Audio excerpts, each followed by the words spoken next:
Behind the door of an ordinary apartment, a terrible secret was hidden. To his neighbors, Jeffrey Dahmer was just a quiet man, polite, if a little strange. No one could imagine the darkness inside his mind.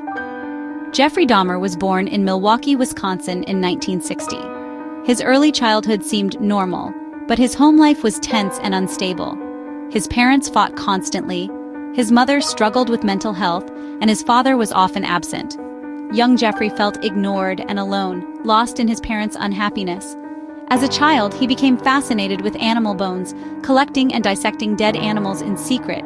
These early activities hinted at a deeper disturbance, a growing obsession with anatomy and control. In his teens, Jeffrey grew more isolated, bullied at school, and began drinking heavily to numb his pain. He struggled with his sexuality, feeling confused and ashamed. All these factors, the unhappy home, strange hobbies, isolation, and drinking, created a perfect storm. They were the ingredients that would eventually lead to a terrible and tragic path. This is the story of how a seemingly normal boy became one of America's most infamous serial killers. The first time Jeffrey Dahmer killed, it was 1978. He was 18, alone after his parents' divorce. He picked up a hitchhiker, Stephen Hicks, and invited him home. When Hicks tried to leave, Dahmer panicked and killed him. The act was sudden but rooted in years of dark fantasies and a desperate need for control. After Hicks, Dahmer didn't kill again for almost 9 years. He tried to live a normal life, briefly attending college, joining the army, but his drinking and inner turmoil persisted. Discharged from the army, he moved in with his grandmother in Wisconsin. For a while, things seemed better. He found work and some stability, but the old urges never left. He visited bars and bathhouses searching for connection, but his fear of abandonment grew. The desire to make people stay with him twisted into a horrifying plan. Outwardly, Dahmer appeared to function in society, but inside, his fantasies of control were growing stronger. The quiet years were not healing. They were a time when the pressure built, ready to explode. The darkness inside him was only waiting for another chance. No one around him suspected what was coming. The world would soon be shocked by what he was capable of. In the late 1980s, Dahmer moved into his own Milwaukee apartment, a turning point. Living alone, he acted on his darkest fantasies. His killings escalated, targeting young men from marginalized communities. He lured victims with promises of money or drinks, choosing those unlikely to be missed. Once inside, he drugged them, attempting to create a zombie companion who would never leave. His gruesome experiments always failed, ending in death. Dahmer dismembered bodies, keeping trophies, skulls, bones, even engaging in cannibalism. His crimes went undetected for years. Everything changed on July 22, 1991, when Tracy Edwards escaped Dahmer's apartment and flagged down police.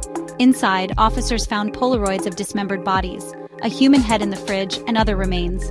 The apartment was a house of horrors. Dahmer was arrested, calm and cooperative, as the full extent of his crimes was revealed. Milwaukee was in shock. Evil had worn an ordinary face. The world would never forget what was found in apartment 213. Dahmer's arrest led to a chilling confession. 17 murders described in cold detail.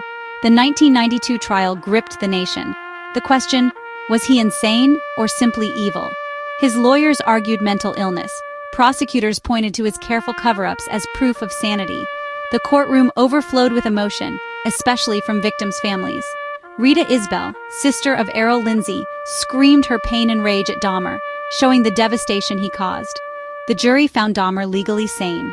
He received 15 life sentences. In prison, Dahmer's notoriety made him a target. On November 28, 1994, he was beaten to death by another inmate. His violent end brought a form of closure for some, but the scars remained. The story of Jeffrey Dahmer ended as it began, in tragedy. For the families, justice was served, but their loss could never be undone. The world was left to grapple with the horror he left behind. The monster was gone, but the pain lingered.